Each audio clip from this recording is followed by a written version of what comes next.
Good morning students, this is your Hindi video. This is Hindi व्याकरण book chapter number 6 क्रिया और page number 29। तो बच्चों आज हम इसमें क्रिया यानी वर्ब के बारे में पढ़ेंगे। क्रिया किसको कहते हैं ये हम अभी पहले इसको जानते हैं। क्रिया कार्य के करने को कहते हैं। जब हम कोई काम करते हैं ना तो उसे हम क्रिया कहते हैं। जैसे आप लोग पढ़ते हो तो आपका काम क्या है? पढ़ना, वो आपकी क्रिया है। जैसे आप खेलते हो तो आपका काम क्या है? खेलना, वो आपकी क्रिया है। तो ये समझ लीजिए, इंग्लिश में इसको बोलते हैं हम वर्ब और हिंदी में हम इसको बोलते हैं क्रिया यानी काम करना। तो कार्य के करने को कहते हैं क्रिया। जिन शब्दों से किसी कार्य के करने या होने का पता चलता है वे शब्द क्रिया कहलाते हैं। आप चित्रों के नीचे दिए गए वाक्यों को पढ़िए। यह मजदूर है, तुम बच्चे हो, वे मित्र हैं, वह बीमार था। इन वाक्यों में हैं, हूँ, हैं, था शब्दों से भी कार्य के होने की सूचना मिल रही है। मतलब वे मित्र हैं यानी कि वो दोस्त हैं, तो ये काम तो हुआ है ना, दोस्ती हुई है ना उनकी। ऐसे ही तुम बच्चे हो तो इसका भी पता है ये काम है कि तुम छोटे बच्चे हो। वह मजदूर है, वो दिखाई दे रहा है कि वो मजदूर है, इसलिए ये भी क्रियाएं हैं। इसलिए इन वर्ड्स को भी हम क्रियाओं के अंतर्गत ही काउंट करेंगे। होने की सूचना देने वाले सभी शब्द क्रियाएं होते हैं। कोई भी कार्य हो रहा है तो उसके जो भी वर्ड सूचना दे रहा है वो उसकी क्रिया कहलाता है। वे सभी शब्द हैं, हों, हैं, था सहायक क्रियाएं हैं। आइए पढ़िए और समझिए। सोना पुस्तक पढ़ती है, तारे निकल रहे हैं, पक्षी उड़ रहे हैं, यशी खेलती है। तो इसमें ऊपर दिए गए वाक्यों में रंगीन छपे शब्द पढ़ती है, निकल रहे हैं, उड़ रहे हैं, खेलती है किसी काम के होने या किए जाने की सूचना दे रहे हैं। ये सारे जो वर्ड हैं किसी काम के होने की, या मतलब तारे निकल रहे हैं तो मतलब काम तो हुआ है ना, तारे तो निकल रहे हैं, तो ये भी एक तरीके से क्रिया ही है। व्याकरण में इन शब्दों को क्रिया कहते हैं। याद रखिए, प्रत्येक वाक्य में क्रिया होती है। क्रिया के बिना कभी वाक्य पूर्ण नहीं होता। समझ में आया? मतलब चाहे हम कोई भी वर्ड बोल रहे हैं, कोई भी सेंटेंस बोल रहे हैं, उसमें क्रिया ज़रूर होगी। क्रिया के बगैर कार्य पूरा नहीं होता है। क्रिया के भेद, काइंड्स ऑफ वर्ब, कितने प्रकार की होती हैं वर्ब? क्रिया दो प्रकार की होती हैं। एक है सकर्मक क्रिया। सकर्मक क्रिया, जिन क्रियाओं के साथ कर्म का प्रयोग होता है उन्हें सकर्मक क्रिया कहते हैं। मतलब क्रिया के साथ में किसी कर्म का यानी कोई काम किया जा रहा है उसका भी प्रयोग किया गया है तो उसे सकर्मक क्रिया कहते हैं। निम्नलिखित वाक्यों पर ध्यान दीजिए। गाय डैश खाती है, लड़का डैश लिख रहा है, बच्चा डैश खा रहा है। उपरित वाक्य में यह पता नहीं चलता है कि गाय क्या खाती है ना, और लड़का क्या लिख रहा है तथा बच्चा क्या खा रहा है। अर्थात वाक्य क्रिया के होते हुए भी अधूरे प्रतीत हो रहे हैं, है ना। देखो, इसमें क्रिया तो हमें पता है खाना है, इसमें लिखना है और इसमें खाना है, लेकिन इनमें कुछ ऐसा वर्ड मिसिंग है जिससे कि हमें पता नहीं चल रहा है काम, मतलब वाक्य अधूरा है। यदि हम वाक्य 1 में घास, वाक्य 2 में पत्र और वाक्य 3 में सेब शब्द जोड़ दें तो वाक्य का अर्थ निकल आता है, अर्थात वाक्य पूरे हो जाते हैं। ऐसे शब्द वाक्य को पूरा करने वाले कर्म कहलाते हैं।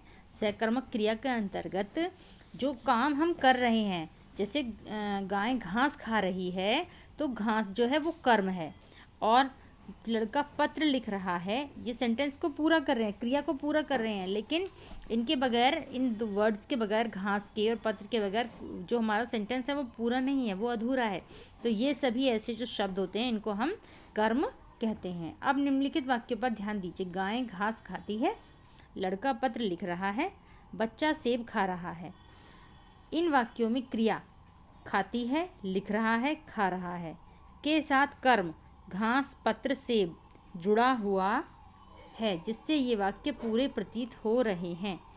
इस प्रकार हम कह सकते हैं कि जिन क्रियाओं के साथ कर्म जुड़ा हुआ होता है वे सकर्मक क्रियाएं कहलाती हैं। अब आपको समझ में आ गया बच्चों कि जिन क्रियाओं के साथ में जो कर्म जुड़ा होता है वो सकर्मक क्रिया कहलाती हैं। सकर्मक क्रिया में क्या प्रश्न का उत्तर मिलता है, जैसे बच्चा क्या खा रहा है। सकर्मक क्रिया में क्या प्रश्न का उत्तर मिलता है, जैसे बच्चा क्या खा रहा है, तो उत्तर है सेब। ये भी क्रिया हो गई ना, ये कर्म हो गया ना। समझ में आया आपको? इसका मतलब है कि अगर हम लड़का सेब खा रहा है, बच्चा सेब खा रहा है, अगर हम इसका प्रश्न करें कि बच्चा क्या खा रहा है, तो हम क्या आंसर देंगे? सेब। ठीक है। सकर्मक क्रिया के अन्य उदाहरण लिखना, देना, करना, पढ़ना, काटना, खरीदना, खाना, बेचना, तोड़ना, धोना, बजाना आदि। अगर आप किसी से कहो कि वह बजा रहा है, क्या बजा रहा है? बाजा बजा रहा है, तो इसमें कर्म हो गया ना, तो ये सकर्मक क्रिया के अंतर्गत आता है। धोना, वह धो रहा है, क्या धो रहा है? कपड़े धो रहा है, तो ये हमारा सकर्मक क्रिया के अंतर्गत आता है। क्रिया के विषय में क्या प्रश्न करने पर वाक्य से जो संज्ञा मिलती है वह कर्म कहलाती है। इसका वेरी इजी लाइन में इन्होंने डेफिनेशन दिया है कि अगर क्रिया के विषय में हम कोई प्रश्न करते हैं, कोई क्वेश्चन पूछते हैं, जैसे मैंने अभी आपसे पूछा कि वह क्या बजा रहा है, तो मैं आपसे क्रिया के बारे में तो पूछ रही हूँ, बजाने के बारे में पूछ रही हूँ, लेकिन जब आप उसका उत्तर देंगे तो जो संज्ञा निकल कर आएगी, जो नाउन निकल के आएगा, वो उसका कर्म कहलाता है। बाजा, वह बाजा बजा रहा है, तो वह उसका कर्म है। ठीक है। नंबर 2, अकर्मक क्रिया। वह क्रिया जिसे कर्म की आवश्यकता नहीं होती अकर्मक क्रिया कहलाती है। निम्नलिखित वाक्य पर ध्यान दीजिए। बच्चा सोता है, चिड़िया उड़ रही है, हिरन दौड़ता है। इनमें जो ब्लू वर्ड हैं ये हमारे अकर्मक क्रिया के अंतर्गत आते हैं। इन वाक्यों में क्रिया सोना, उड़ना, दौड़ना तो है, परंतु कर्म नहीं है। कर्म के ना होते हुए भी ये वाक्य पूर्ण है। ठीक है। इसमें कर्म नहीं है। बच्चा सोता है और चिड़िया उड़ रही है और हिरन दौड़ता है। इस प्रकार हम कह सकते हैं कि जिन क्रियाओं के साथ कर्म जुड़ा हुआ नहीं होता फिर भी वे अपना पूरा अर्थ देती हैं, अकर्मक क्रियाएं कहलाती हैं। मतलब इनमें कर्म तो कुछ नहीं है, चिड़िया उड़ रही है ना, तो इसमें कोई कर्म थोड़ी ना है। अब है हमारा अकर्मक क्रिया में क्या प्रश्न का उत्तर नहीं मिलता, जैसे बच्चा क्या सोता है, तो ये बेवकूफ़ों जैसा सवाल हो गया ना, बच्चा क्या सोता है, इसका कोई मीनिंग ही नहीं निकलता। अर्थात बच्चा सोता है अपने आप में अकर्मक क्रिया के साथ, अपने आप में अकर्मक क्रिया के साथ वाक्य पूर्ण वाक्य है। समझ में आ गया बच्चों? इसमें जो अकर्मक क्रिया होती है उसका प्रश्न नहीं बन सकता, उसके बारे में, अकर्मक क्रिया के बारे में आप कोई क्वेश्चन नहीं पुट अप कर सकते किसी से। ठीक है। अकर्मक क्रिया के अन्य उदाहरण है हंसना, रोना, सोना, जाना, दौड़ना, चलना, नाचना, बैठना, उठना, नहाना, उड़ना आदि। ये सभी अकर्मक क्रिया के अंतर्गत आते हैं। सकर्मक क्रिया कौन सी होती है? सकर्मक क्रिया वो होती है जिसमें क्रिया के साथ में कर्म होता है। अकर्मक क्रिया कौन सी होती है? अकर्मक क्रिया वो होती है जिसमें कर्म की आवश्यकता नहीं होती, वाक्य अपने आप में ही पूर्ण होता है। ठीक है बच्चों। और कर्म किसे कहते हैं? कर्म हम जब क्रिया के विषय में कोई प्रश्न करते हैं और उसके बारे में जो हमें उत्तर मिलता है, जो संज्ञा मिलती है, जो नाम मिलता है, उसको हम कर्म कहते हैं। ठीक है बच्चों। अब इसके जो वर्क है इसका बुक का वर्क तो कर ही लीजिए आप। ठीक है।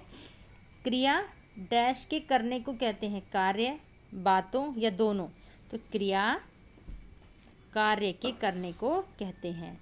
डैश के बिना कभी वाक्य नहीं बन सकता, क्रिया के बिना, कर्ता के बिना या दोनों के बिना। वैसे तो क्रिया के बिना कभी वाक्य नहीं बन सकता। क्रियाएं डैश प्रकार की होती हैं, 3 प्रकार की, 2 प्रकार की, दोनों। क्रिया 2 प्रकार की होती हैं, सकर्मक क्रिया और अकर्मक क्रिया। जिस क्रिया को कर्म की आवश्यकता नहीं होती उसे क्या कहते हैं? जिस क्रिया को कर्म की आवश्यकता नहीं होती उसे अकर्मक क्रिया कहते हैं। ये आपको फिल भी करना है बच्चों, यहाँ पे लिखना है जो डैश है। निम्नलिखित प्रश्नों के उत्तर दीजिए, ये मैं आपको आपकी नोटबुक में करा दूंगी बच्चों। क्रियाओं के सही रूप से रिक्त स्थान भरिए। अब मुझे अब बहुत दर्द, क्रियाओं के सही रूप से रिक्त स्थान, इसमें बच्चों अब मुझे अब बहुत दर्द होना, होने का हो जाएगा हो रहा है। राहुल ने कल फूल तोड़े थे। दक्ष कल कपड़े धो रहा था। चिड़िया आकाश में उड़ रही है। अपूर्व स्कूल पैदल जाता है। तो इसमें है, थे, था, ये वर्ड्स यूज़ हो रहे हैं। अब है हमारा, चलो बच्चों आज इतना ही करेंगे, बाकी वर्क हम इसका बाद में करेंगे, नोटबुक में करा दूंगी मैं, ठीक है। बाय बाय बच्चों।